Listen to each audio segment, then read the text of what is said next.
ಇದ್ರೊಳಗಂತೂ finishing ನೀಟಾಗಿ ಬರ್ತೈತಿ ಯಾಕಂದ್ರೆ ವೈಟ್ ಮತ್ತು ಬ್ಲೂ ಕಾಂಬಿನೇಷನ್ ಸಖತ್ತಾಗಿರುತ್ತೆ.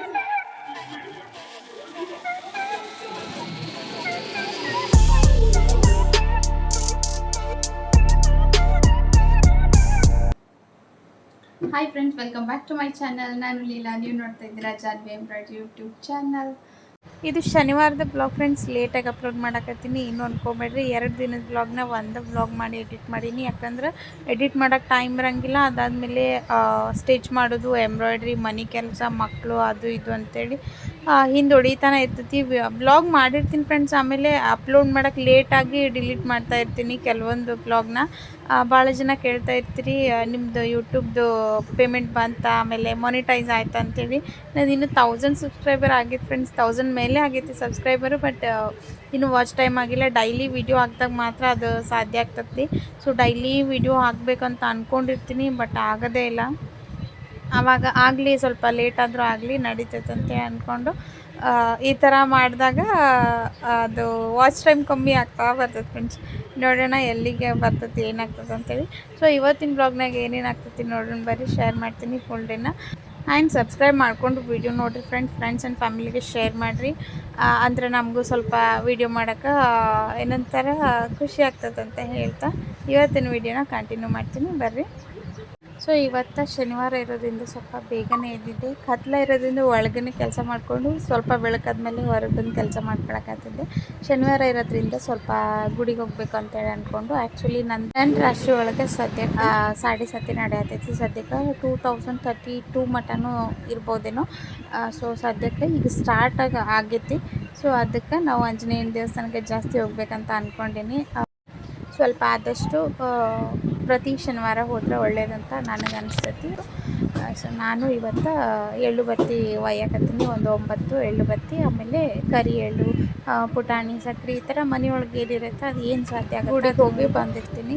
ಸೊ 6:30 ಅಂದರೆ ಹೋಗಿಬಿಟ್ಟಿರ್ತೀನಿ ಫ್ರೆಂಡ್ಸ್. ನಾನು ಹೋಗಿ ವಾಪಸ್ ಬಂದುಬಿಟ್ಟಿರ್ತೀನಿ, ಬೇಗನೆ ಹೋಗಿರ್ತೀನಿ ಈ ಥರ ಮಾಡಿಕೊಂಡು. ಕೆಲವೊಮ್ಮೆ ಗುಡಿಗೆ ಹೋಗೋಕೆ ಆಗೋದೇ ಇಲ್ಲ ಫ್ರೆಂಡ್ಸ್, ಇವರು ಸಣ್ಣವ್ರು ಇರೋದ್ರಿಂದ. ಈಗ ಬೇಗ ಹೋದ್ರೂ ಇವ್ರು ಮಲ್ಕೊಂಡಿರ್ತಾರೆ, ಆವಾಗ ಹೋಗಿ ವಾಪಸ್ ಬಂದುಬಿಡ್ತೀನಿ. ಇವ್ರು ಎದ್ರಂದ್ರೆ ಆಗೋದೇ ಇಲ್ಲ ನನಗೆ ಹೋಗೋಕೆ. ಒಂದಲ್ಲ ಒಂದು ಎಫೆಕ್ಟ್ ಆಗ್ತಾನೆ ಇರ್ತವೆ ಮನುಷ್ಯರಿಗೆ. ನಮ್ಗೆ ನಾವು ಯಾವ ಥರ ನಡ್ಕೊತೀವಿ ಅದ್ರ ಮೇಲೂ ಡಿಪೆಂಡ್ ಆಗಿರ್ತೈತಿ. ಆಮೇಲೆ ನಮ್ಮ ಸುತ್ತಮುತ್ತ ಯಾವ ಥರ ವಾತಾವರಣ ಇರ್ತೈತಿ ಅದ್ರ ಮೇಲೆ ಡಿಪೆಂಡ್ ಆಗಿರ್ತೈತಿ. ಸೊ ಅದಾದಮೇಲೆ ಕೆಟ್ಟದ್ದನ್ನು ನಂಬಿ ಅದರಿಂದ ಹೋಗೋದಕ್ಕಿಂತ ಒಳ್ಳೇದನ್ನು ನಂಬಿ ದೇವರಿಂದ ಹೋಗೋದು ಒಳ್ಳೇದಂತ ನನಗನ್ನಿಸ್ತೈತಿ. ನಾನು ಆದಷ್ಟು ದೇವ್ರ ಗುಡಿಗೆ ಹೋಗೋಕ್ಕೆ ಟ್ರೈ ಮಾಡ್ತಾಯಿರ್ತೀನಿ. ಜಾಸ್ತಿ ಹೊರಗೆ ಹೋದಷ್ಟು, ಜಾಸ್ತಿ ಇನ್ನೊಬ್ಬರ ಜೊತೆ ಮಿಂಗಲ್ ಆದಷ್ಟು ನನಗೆ ಕಿರಿಕಿರಿ ಅನ್ನಿಸ್ತಾನೆ ಇರ್ತದೆ ಫ್ರೆಂಡ್ಸ್. ಏನಾದರೂ ಒಂದು ಅಂದ್ರೆ ಏನಾದ್ರು ಕೇಳ್ತಾರೆ, ಅದು ಒಳ್ಳೇದಾಗಲಿ ಕೆಟ್ಟದಾಗಲಿ. ಸೊ ಹೆಚ್ಚಿಗೆ ನಾನು ಒಬ್ಬಾಕೆ ಇರೋಕ್ಕೆ ಇಷ್ಟಪಡ್ತೀನಿ. ಭಾಳ ಕಮ್ಮಿ ನಾನು ಫ್ರೆಂಡ್ಸ್ ಜೊತೆ ಅಡ್ಡಾಡೋದು, ಅಲ್ಲಿ ಹೋಗೋದು ಇಲ್ಲಿ ಹೋಗೋದು, ಅವ್ರ ಜೊತೆ ಭಾಳ ಕಾಂಟ್ಯಾಕ್ಟ್ ಕಡಿಮೆ. ಯಾಕಂದ್ರೆ ಯಾರು ಏನಾರ ಅಂದ್ರೆ ಅದೋ ಒಂದು ಕುಂತ್ಕೊಂಡ್ಬಿಡ್ತದೆ ಫ್ರೆಂಡ್ಸ್ ನನ್ನ ತಲೆ ಒಳಗೆ. ಹಂಗಾಗಿ ನಾನಂತೂ ನನ್ನ ಕೆಲಸ, ನನ್ನ ಮನೆ, ಮಕ್ಕಳು ಇಷ್ಟ ಆಗ್ಬಿಟ್ಟೈತೆ ಫ್ರೆಂಡ್ಸ್. ನನ್ನ ಪ್ರಪಂಚ ಮತ್ತೆಲ್ಲೂ ಹೋಗೋಕ್ಕೆ ಇಷ್ಟಪಡೋದೇ ಇಲ್ಲ. ಸೊ ಇದು ಮಾರನೇ ದಿನದ ವ್ಲಾಗು ಕಂಟಿನ್ಯೂ ಮಾಡಕತ್ತೀನಿ. ಬರೀ ಇವತ್ತೇನೇನು ಆಗ್ತೈತಿ ಪೂರ್ತಿ ಶೇರ್ ಮಾಡ್ತೀನಂತ. ಸೊ ಫ್ರೆಂಡ್ಸ್, ಶನಿವಾರದ ವಿಡಿಯೋನ ಇವತ್ತ ಕಂಟಿನ್ಯೂ ಮಾಡತ್ತೀನಿ. ಒಂದಿಷ್ಟು ಬರೀ ಇನ್ನೂ ಒಂದು 2 ಸೆಟ್ ಇದ್ವು. ಸೊ ಟ್ರಿಪ್ ಎಲ್ಲ ಆದಮೇಲೆ ಮತ್ತೆ ವರ್ಕ್ ಕಂಟಿನ್ಯೂ ಮಾಡಬೇಕಲ್ಲ. ಸೊ ಹಂಗಾಗಿ ಇವು ಒಂದಿಷ್ಟು ಸ್ಯಾರೀಸ್. ಮೆಹಂದಿ ಕಲರ್ ಸ್ಯಾರಿ ಬಂದೈತಿ. ಇದು ಮೆಹಂದಿ ಕಲರು, ಬ್ಲೌಸು ಪಿಂಕ್ ಬಂದೈತಿ. ಅದಾದಮೇಲೆ ಇದು ಸ್ವಲ್ಪ ವರ್ಕ್ ಇರೋದ್ರಿಂದ ಆಲ್ಮೋಸ್ಟ್ ಸೇಮ್ ಕಲರೇ ಬರ್ತೈತಿ. ಈ ಥರ ವರ್ಕ್ ಇರೋದ್ರಿಂದ ನೋಡ್ಬೇಕು ಇದ್ರೊಳಗೆ ಫಿನಿಶಿಂಗ್ ಹೆಂಗೆ ಬರ್ತೈತೆ ಅಂತೇಳಿ. ನನ್ಗನ್ಸಿದ ಮಟ್ಟಿಗೆ ವರ್ಕ್ ಇತ್ತಂದ್ರೆ ಅಷ್ಟು ಹೈಲೈಟ್ ಆಗಿ ಕಾಣಂಗಿಲ್ಲ ಬ್ಲೌಸ್ ಒಳಗೆ. ಇದ್ರೊಳಗೆ ಆಲ್ರೆಡಿ ಗ್ರ್ಯಾಂಡಾಗಿ ವರ್ಕ್ ಐತಿ, ನೋಡ್ಬೋದು ನೀವು ಈ ಥರ. ಸೊ ಇದ್ರದ್ದು ವರ್ಕ್ ಹೆಂಗೆ ಬರ್ತೈತೆ ನೋಡೋಣ. ಸೊ ಅದಾದಮೇಲೆ ಇದು ಬ್ಲೂ ಕಲರ್ ಬ್ಲೌಸು. ಇದು ನಿಮ್ಗೆ ಗೊತ್ತಲ್ಲ, ಚೆಕ್ಸ್ ಬರುತ್ತಲ್ಲ ಫ್ರೆಂಡ್ಸ್, ವೈಟ್ ಅದ್ರೊಳಗೆ. ಇದ್ರೊಳಗಂತೂ ಫಿನಿಶಿಂಗ್ ನೀಟಾಗಿ ಬರ್ತೈತಿ, ಯಾಕಂದ್ರೆ ವೈಟ್ ಮತ್ತು ಬ್ಲೂ ಕಾಂಬಿನೇಷನ್ ಸಖತ್ತಾಗಿರ್ತೈತಿ. ಸೊ ನೋಡೋಣ ಇವೆಲ್ಲ ಹೆಂಗೆ ವರ್ಕ್ ಬರ್ತಾವ ಅಂತ ಹೇಳಿ. ಇದು ಇಳ್ಕಲ್ ಸೀರೆ ಈಗ ಟ್ರೆಂಡ್ ಐತಲ್ಲ ಫ್ರೆಂಡ್ಸ್, ಅದರದ್ದು ಬ್ಲೌಸ್ ಇದು ನೋಡ್ಬೋದು ನೀವು. ಎಷ್ಟು ಕಮ್ಮಿ ಬರುತ್ತೆ ಬ್ಲೌಸ್ ಅಂದ್ರೆ, ದಪ್ಪನವ್ರಿಗೂ ಇದೇ ಸೈಜ್ ಬ್ಲೌಸ್ ಬರ್ತೈತಿ, ತೆಳ್ಳನವ್ರಿಗೂ ಇದೇ ಸೈಜ್ ಬರ್ತೈತಿ. ಇದನ್ನು ಭಾಳ ತೆಳ್ಳಗಿರ್ತಾರಲ್ಲ ಅವ್ರು ಹೊಲ್ಕೋಬೋದು ಆರಾಮಾಗಿ. ಮೀಡಿಯಮ್ ಆಗಿ ಇರ್ತಾರಲ್ಲ ಅವರೆಲ್ಲ ಸ್ವಲ್ಪ ಇದು ಮಾಡಿ ಪ್ಯಾಚ್ ಎಲ್ಲ ಕೊಟ್ಕೊಂಡು ಸ್ಟಿಚ್ ಮಾಡ್ಕೊಳ್ಬೋದು. ಪ್ಯಾಚ್ ಕೊಟ್ಟು ಸ್ಟಿಚ್ ಮಾಡಿದರೆ ಮತ್ತು ಅದು ಎಳೆ ಉಚ್ತಾನೆ ಇರ್ತೈತಿ, ಅದು ಭಾಳ ದಿನ ಹಾಕ್ಕೊಳಕ್ಕೆ ಬರೋದೇ ಇಲ್ಲ. ಸೊ ಸ್ಯಾರಿ ಮಾಡೋರು ಹೆಂಗೆ ಮಾಡ್ತಾರೋ ಏನೋ ಗೊತ್ತಿಲ್ಲಪ್ಪ. ಮತ್ತು ಆಮೇಲೆ ಸ್ವಲ್ಪ ಫ್ಯಾಟ್ ಇರೋರು ತೊಗೊಂಡ್ಬಿಟ್ಟಿರ್ತಾರೆ ಇದನ್ನು, ಇದ್ರೊಳಗೆ ಸ್ಟಿಚ್ ಮಾಡಿರಿ ಅಂತ ಹೇಳ್ತಾರೆ. ಇಷ್ಟು ಸಣ್ಣ ಬಟ್ಟೆ ಒಳಗೆ ಹೆಂಗೆ ಸ್ಟಿಚ್ ಮಾಡೋಕ್ಕೆ ಅನುಕೂಲ ಆಗೋದೇ ಇಲ್ಲ. ಆಮೇಲೆ ಕೆಲವೊಬ್ರು ಏನು ಮಾಡ್ತಾರಂದ್ರೆ ಚೆಕ್ ಮಾಡೋಕ್ಕಂತೇಳಿ ಕೊಟ್ಟಿರ್ತಾರೆ, ಸಣ್ಣ ಬಟ್ಟೆ ಕೊಟ್ಟಿರ್ತಾರೆ ಫ್ರೆಂಡ್ಸ್, ಕೈಯಾಗೆ ಕೊಟ್ಟಿರ್ತಾರಲ್ಲ ಪೀಝಾ ಅವ್ನು ಕೊಟ್ಟಿರ್ತಾರೆ ಭಾಳ ಜನ. ಅದರೊಳಗೆ ನಾವು ಅಡ್ಜಸ್ಟ್ ಮಾಡಿ ಸ್ಟಿಚ್ ಮಾಡಿ ಕೊಟ್ಟಿರ್ತೀವಿ. ಅವಾಗ ಏನು ಅನಿಸ್ತೈತೆ ಅಂದ್ರೆ ನಿಮ್ಗೆ ಕರೆಕ್ಟ್ ಆಗೋದೇ ಇಲ್ಲ ಅದು. ಯಾಕಂದ್ರೆ ನಿಮ್ಮ ಸೈಜಿಗೆ ನೀವು ಬ್ಲೌಸ್ ಕೊಟ್ಟಾಗ ಮಾತ್ರ ನಾವು ಕರೆಕ್ಟಾಗಿ ಸ್ಟಿಚ್ ಮಾಡೋಕ್ಕೆ ಬರ್ತೈತಿ. ಇಲ್ಲಾಂದ್ರೆ ನಾವು ಅಲ್ಲಿ ಪ್ಯಾಚ್ ಕೊಟ್ಬಿಟ್ರೆ ನಿಮ್ಗೆ ಕರೆಕ್ಟ್ ಆಗೋದೇ ಇಲ್ಲ. ಅವಾಗ ನೀವೇನು ಡಿಸೈಡ್ ಮಾಡ್ತೀರಿ, ಆಗಿಲ್ಲ ಸ್ಟಿಚ್ ಮಾಡೋಕ್ಕೆ ಬರಲ್ಲ ಅಂತ ಅಂದ್ಕೊಳ್ತೀರಿ. ಸೊ ಈ ಥರ ಎಲ್ಲ ಇಷ್ಟು ಸಣ್ಣ ಬಟ್ಟೆ ಇದ್ವು ಅಂದರೆ ದಪ್ಪನವ್ರಿಗೆ ಆಗೋದೇ ಇಲ್ಲ. ಹೆಂಗೆ ಮೀಡಿಯಮ್ ಫ್ಯಾಟ್ ಇದ್ದವ್ರಿಗೂ ಆಗೋದಿಲ್ಲ, 36, 34 ಈ ಥರ ಎಲ್ಲ. ಸೊ ನೋಡುವಾಗ ಬ್ಲೌಸು ಸ್ಯಾರಿ ಮತ್ತು ತೊಗೊಳ್ಳುವಾಗನ ಕರೆಕ್ಟಾಗಿ ಬ್ಲೌಸ್ ಚೆಕ್ ಮಾಡಿಕೊಂಡು ತೊಗೊಳ್ಬೇಕಂತ ನನ್ನದು ಒಂದು ಒಪಿನಿಯನ್ನು. ಭಾಳ ಜನ ಈಗ ಇದು ಚೆಕ್ಸ್ ಸ್ಯಾರಿ ಇದು ಆಗೈತಿ, ಟ್ರೆಂಡ್ ಆಗೈತಿ. ಬಟ್ ಬ್ಲೌಸ್ ನೋಡಿದರೆ ಈ ಥರ ಬರ್ತೈತಿ. ಈ ಕಸ್ಟಮರ್ ಬಂದು ಬೇರೆ ಊರಿನವರು. ಸೊ ಅಲ್ಲಿಗೆ ನಾನು ಇದನ್ನು ವರ್ಕ್ ಮಾಡಿ ಕಳಿಸ್ಬೇಕು. ಸೊ ನೋಡೋಣ ವರ್ಕ್ ಹೆಂಗೆ ಆಗ್ತದಂದು. ಇವರು ಭಾಳಿನ ಫ್ಯಾಟ್ ಇಲ್ಲ, ಮೀಡಿಯಮ್ಮು ಈಗ ನಾವು ಅದೀವಲ್ಲ ಆ ಥರ ಫ್ಯಾಟ್ ಅದಾರ. ಸೊ ನೋಡೋಣ ಅವ್ರಿಗೆ ಬ್ಲೌಸ್ ಆಗ್ಬೋದಂದು. ಆಮೇಲೆ ಅವರಿಗೆ ಒಳಗೆ ಏನಂತಾರೆ ಮಾರ್ಜಿನ್ ಬಂದುಬಿಟ್ಟು 2-2.5-3 ಇಂಚು ಒಳಗಡೆ ಬಿಡಬೇಕು. ಯಾಕಂದ್ರೆ ಅವ್ರು ಈಗ ಜಸ್ಟ್ ಮ್ಯಾರಿಡ್ ಆಗಿರೋದ್ರಿಂದ ಮುಂದೂ ನನಗೆ ಹಾಕ್ಕೊಳಕ್ಕೆ ಬರ್ಬೇಕ್ರಿ, ಹಾಗಾಗಿ ಬಟ್ಟೆ ಜಾಸ್ತಿ ಬಿಡ್ರಿ ಅಂತ ಹೇಳಿದರು. ಸೊ ಆ ಥರ ಬಟ್ಟೆ ಬಿಟ್ಟಾಗ ಏನಾಗುತ್ತಂದ್ರೆ ಫ್ರೆಂಡ್ಸ್, ಅದು ಶೇಪ್ ಕರೆಕ್ಟಾಗಿ ಕೂತ್ಕೊಳ್ಳೋಂಗಿಲ್ಲ. 2-3 ಇಂಚು ನಾವು ಒಳಗಡೆ ಇದು ಮಾಡಿದರೆ ಅನ್ಕಂಫರ್ಟಬಲ್ ಆಗುತ್ತೆ. ಬಟ್ ಕೆಲವ್ರು ಕೇಳಿದಾಗ ಏನು ಮಾಡೋಕ್ಕೆ ಬರಲ್ಲ. ಸೊ ಅದೇ ಥರ ನಾನು ಅವರಿಗೆ ಸ್ಟಿಚ್ ಮಾಡಿಕೊಟ್ಟೆ. ಇದು ಸ್ಟಿಚ್ ಮಾಡಿದ ಬ್ಲೌಸ್ದು ವಿಡಿಯೋ ಹಾಕ್ತೀನಿ ಫ್ರೆಂಡ್ಸ್ ನಿಮ್ಗೆ, ಆವಾಗ ಗೊತ್ತಾಗ್ತದೆ ನಿಮ್ಗೆ ಯಾವ ಥರ ಬಂತಂತು. ಮೀಡಿಯಮ್ ಫ್ಯಾಟು ಮತ್ತು ತೆಳ್ಳಗಿರೋರು ಇದು ಮಾಡ್ಬೋದು. ಬಟ್ ಸ್ವಲ್ಪ ದಪ್ಪಗಿರೋರು ಈ ಥರ ಬ್ಲೌಸು ಹೊಲಿಯೋಕ್ಕೆ ಸ್ವಲ್ಪ ಕಷ್ಟ ಆಗ್ತೈತಿ. ಪ್ಯಾಚ್ ಹಚ್ಚಿ ಆರಾಮಾಗಿ ಹೊಲಿಬೋದು ಫ್ರೆಂಡ್ಸ್, ಬಟ್ ಅದನ್ನು ನೀವು ಭಾಳ ದಿನ ಹಾಕ್ಕೊಳಕ್ಕೆ ಬರಲ್ಲ. ಯಾಕಂದ್ರೆ ಇವು ಎಲ್ಲ ನೀವು ಹಾಕ್ಕೊಂಡಾದ್ಮೇಲೆ ಸ್ವಲ್ಪ ಎಳೆ ಉಚ್ತಾ ಬರುತ್ತೆ ಫ್ರೆಂಡ್ಸ್, ಅದು ಎಷ್ಟು ಹಿಡಿದ್ರೂ.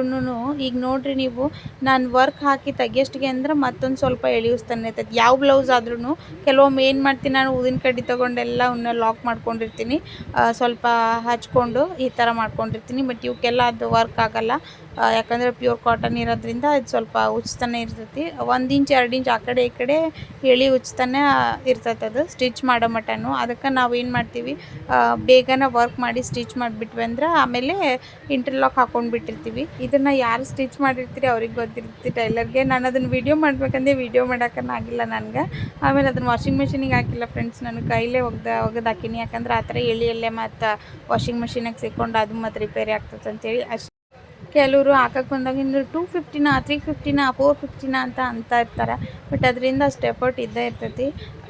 ನಾವು ಎಲ್ಲರನ್ನೂ ಮೆಚ್ಚೋಕ್ಕಾಗಲ್ಲ ಫ್ರೆಂಡ್ಸ್. ಒಂದು ವರ್ಕ್ ಮಾಡ್ತಾ ಇರ್ತೀವಿ ಅಂದಮೇಲೆ ಯಾವುದೋ ವರ್ಕ್ ಮಾಡಲಿ, ಕೆಲವೊಂದು ಸಮಯಕ್ಕೆ ತಕ್ಕಂಗೆ, ಆಮೇಲೆ ಆ ಟೈಮಿಗೆ ತಕ್ಕಂಗೆ ನಾವು ಕಸ್ಟಮರ್ನ ಕಳ್ಕೊಬೇಕಾಗ್ತೈತಿ. ಆಮೇಲೆ ಟೈಮಿಗೆ ತಕ್ಕಂಗೆ ಕಸ್ಟಮರ್ ಬರ್ತಾ ಇರ್ತಾರೆ. ಸತಿ ಬೇಜಾರು ಮಾಡ್ಕೊಂಬಿಡ್ತೀವಿ, ಅಯ್ಯೋ ಹಿಂಗಾಯ್ತಲ್ಲ ಅಂತೇಳಿ. ಬಟ್ ಈಗೀಗ ಅನ್ನಿಸ್ತಾ ಇರ್ತೈತಿ, ಅದೇನು ಮಾಡೋಕ್ಕೆ ಬರಲ್ಲ, ಅದು ನ್ಯಾಚುರಲ್ ಆಗಿರ್ತೈತಿ. ಕೆಲವೊಬ್ಬರು ಬರ್ತಾ ಇರ್ತಾರೆ, ಕೆಲವೊಬ್ಬರು ಹೋಗ್ತಾ ಇರ್ತಾರೆ. ನಾವೆಲ್ಲರನ್ನೂ ಮೆಚ್ಚೋಕ್ಕಾಗೋದೇ ಇಲ್ಲ. ಆಮೇಲೆ ಎಲ್ಲ ಕಸ್ಟಮರ್ನು ಮೆಚ್ಚೋಕ್ಕಾಗಲ್ಲ. ಕೆಲವರು ಮೆಂಟಲಿ ಪ್ರಿಪೇರ್ ಆಗಿ ಬಂದಿರ್ತಾರೆ, ನನಗೆ ಬ್ಲೌಸ್ ಇಲ್ಲಿ ಯಾರು ಕರೆಕ್ಟಾಗಿ ಹೊಲಿಯಲ್ಲ ಅಂತ. ಕೆಲವೊಬ್ಬರು ಪ್ರಿಪೇರ್ ಆಗಿ ಬಂದಿರ್ತಾರೆ, ನಾನು ಇಲ್ಲಿ ಹೊಲಿಸಿದ್ರೆ ಕರೆಕ್ಟ್ ಆಗ್ತದೆ ಅಂತೇಳಿ. ಸೊ ಹೀಗಾಗಿ ವರ್ಕ್ ತೊಗೊಂಡ್ರು ಅದು ಸೇಮ್ ಫ್ರೆಂಡ್ಸ್.